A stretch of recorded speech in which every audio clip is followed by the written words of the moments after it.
ಪರಶುರಾಮ್ಗೆ ಸ್ವಾಗತ ಅಂತ ಹೇಳ್ತಾ SSLC ಪ್ರಥಮ ಭಾಷೆ ಕನ್ನಡದಲ್ಲಿ ಪಾಠ ಆಧಾರಿತ ಮೌಲ್ಯಾಂಕನದಲ್ಲಿ ಘಟಕ ಪರೀಕ್ಷೆಗಳನ್ನು ನೋಡೋಣ. ಸೊ ಮೊದಲ ಗದ್ಯ ಪಾಠ ನಮ್ಮ ಭಾಷೆ ಮತ್ತು ಮರುಸಿಂಚನದಲ್ಲಿ ನಾಮಪದಗಳು ಅಂತ ಕೊಟ್ಟಿದ್ದಾರೆ.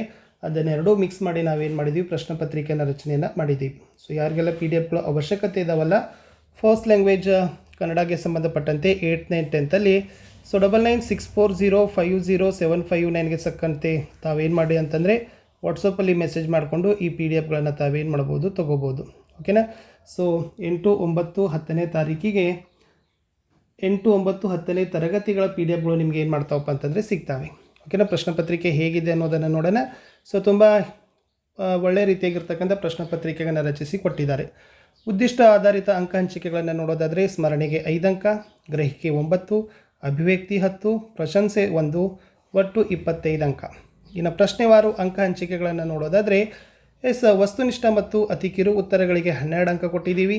ಕಿರು ಉತ್ತರ 6, ದೀರ್ಘ ಉತ್ತರ 7, ಒಟ್ಟು 25. ಇನ್ನು ಕಠಿಣತೆಯ ಮಟ್ಟ ಆಧರಿಸಿ ಅಂಕ ಹಂಚಿಕೆಗಳನ್ನು ನೋಡೋದಾದರೆ ಸುಲಭ 8 ಅಂಕ ಇದ್ದಾವೆ, ಸಾಧಾರಣ 12, ಕಠಿಣ 5, ಒಟ್ಟು 25 ಅಂಕ. ಇನ್ನು ಪ್ರಶ್ನೆ ಪತ್ರಿಕೆಗಳನ್ನು ನೋಡಿ. ಸೊ ಮೇಲೇ ಕೊಟ್ಟಿದ್ದೀನಿ. ಗದ್ಯಪಾಠ 1 ನಮ್ಮ ಭಾಷೆ ಇದೆ. ಆಮೇಲೆ ಮರುಸಿಂಚನದಲ್ಲಿ ನಾಮಪದಗಳನ್ನು ತೊಗೊಂಡಿದ್ದೀನಿ. ಸೊ ಒಟ್ಟಲ್ಲಿ ನಮ್ಮ ಭಾಷೆಯಿಂದ 20 ಅಂಕಗಳಿದ್ದಾವೆ. ಆಮೇಲೆ ಮರುಸಿಂಚನಕ್ಕೆ 5 ಅಂಕಗಳನ್ನು ಕೊಟ್ಟಿದ್ದೀನಿ. ಸೊ ಫಸ್ಟ್ ಭಾಗ 1 ಪಠ್ಯ ವಿಭಾಗದ ಪ್ರಶ್ನೆಗಳು. ಈ ಕೆಳಗಿನ ಪ್ರಶ್ನೆಗಳಿಗೆ ಅಥವಾ ಅಪೂರ್ಣ ಹೇಳಿಕೆಗಳಿಗೆ 4 ಆಯ್ಕೆಗಳನ್ನು ನೀಡಲಾಗಿದೆ. ಅವುಗಳಲ್ಲಿ ಸೂಕ್ತವಾದ ಉತ್ತರವನ್ನು ಆರಿಸಿ ಅದರ ಕ್ರಮಾಕ್ಷರದೊಂದಿಗೆ ಬರೆಯಿರಿ ಅಂತ 3 ಪ್ರಶ್ನೆಗಳಿದ್ದಾವೆ. ಪ್ರತಿ ಸರಿಯಾದ ಉತ್ತರಕ್ಕೆ 1 ಅಂಕ, 3 ಪ್ರಶ್ನೆ 3 ಅಂಕ. ಮೊದಲ ಪ್ರಶ್ನೆ, ವಿಜಾತಿಯ ಸಂಯುಕ್ತಾಕ್ಷರ ಪದವಿದು ಅಂತ ಕೇಳಿದರು. ಎ ಕತ್ತಲೆ, ಬಿ ಅಪ್ಪ, ಸಿ ಶಸ್ತ್ರ, ಡಿ ಕಣ್ಣಿಗೆ. ಎರಡನೇ ಪ್ರಶ್ನೆ, ಕನ್ನಡ ವರ್ಣಮಾಲೆಯಲ್ಲಿರುವ ಅನುನಾಸಿಕ ಅಕ್ಷರಗಳ ಸಂಖ್ಯೆಗಳನ್ನು ಕೇಳಿದ್ದೀವಿ. A option 6, B 5, C 6, D 7 ಅಂತ ಇದೆ. ಸೊ ಅದರಲ್ಲಿ ಯಾವುದಿದೆಯಲ್ಲ ಅದನ್ನು ತಾವೇನು ಮಾಡ್ಬೋದಪ್ಪ ಅಂತಂದರೆ ಉತ್ತರಗಳನ್ನು ಆರಿಸಿ ಬರಿಬೋದು. ಮೂರನೇ ಪ್ರಶ್ನೆ, ಅನುಸ್ವಾರ ಮತ್ತು ವಿಸರ್ಗಗಳನ್ನು ಹೀಗೆನ್ನುತ್ತೇವೆ ಅಂತ ಕೇಳಿದರು. ಸೊ ಅನುಸ್ವಾರ ಮತ್ತು ವಿಸರ್ಗಗಳ ಬಗ್ಗೆ ನೀವೇನು ಮಾಡಬೇಕಾಗಿತ್ತಪ್ಪ ಅಂತಂದರೆ ಬರಿಬೇಕಾಗಿತ್ತು. ಸೊ ಅದರಲ್ಲಿ ಯಾವುದು ಆಯ್ಕೆಗಳನ್ನು ಕೊಟ್ಟಿದ್ದರು, ಅನುನಾಸಿಕ ಅಂತ ಒಂದು ಕೊಟ್ಟಿದ್ದಾರೆ. ಓಕೆನಾ.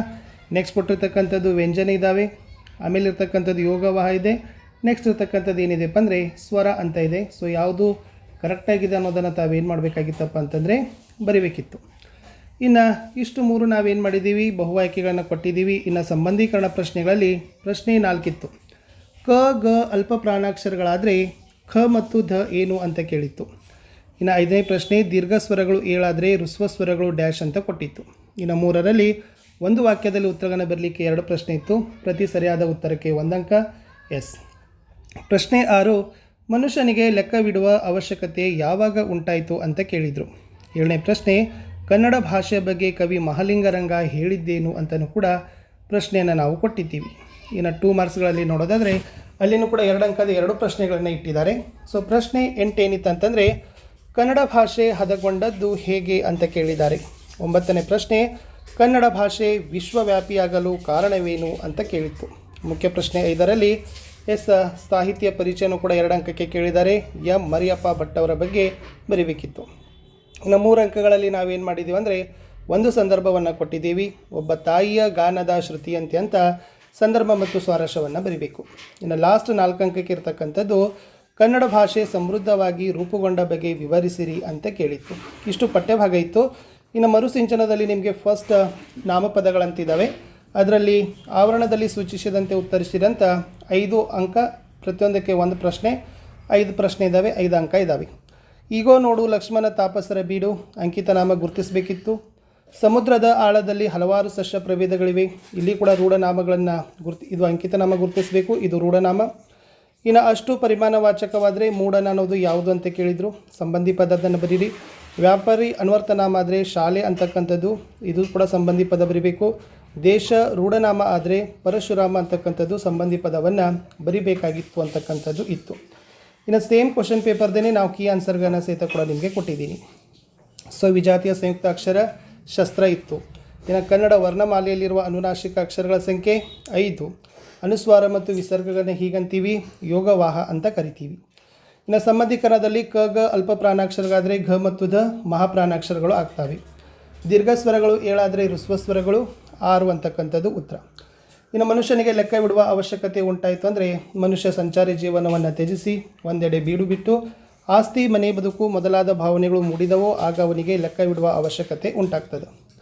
ಇನ್ನು ಕನ್ನಡ ಭಾಷೆಯ ಬಗ್ಗೆ ಮಹಾಲಿಂಗರಂಗ ಏನು ಹೇಳಿದಾನಂದ್ರೆ, ಕನ್ನಡ ಭಾಷೆ ಸುಲಿದ ಬಾಳೆಹಣ್ಣಿನಂತೆ, ಸಿಗುರು ತೆಗೆದ ಕಬ್ಬಿನಂತೆ, ಉಷ್ಣ ಅಳಿದ ಹಾಲಿನಂತೆ, ಸುಲಭವೂ ರುಚಿಯುಳ್ಳದ್ದು ಆಗಿದೆ ಅಂತ ಬರೆದ್ರೆ ಸಾಕು.